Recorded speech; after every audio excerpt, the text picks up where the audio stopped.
दैवी येषा गुणमयी मम माया दुरत्यया మామేవ ఏ ప్రపద్యంతే మాయామేతాంతరంతి తే.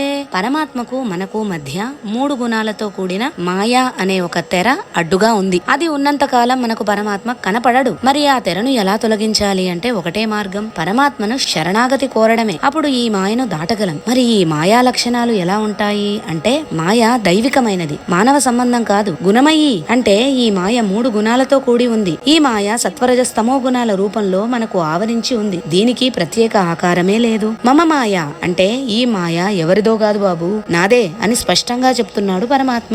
ఆ మాయ ఎటువంటిదంటే దురత్యయ, దానిని దాటుకొని రావడం చాలా కష్ట సాధ్యం. కానీ మామేవ ఏ ప్రపద్యంతే అన్నాడు పరమాత్మ. అంటే నన్ను శరణు వేడిన వారు మాత్రమే మాయామేతాంతరంతితే, ఈ మాయను దాటగలడు. కాబట్టి ఈ మాయను జయించాలంటే దానికి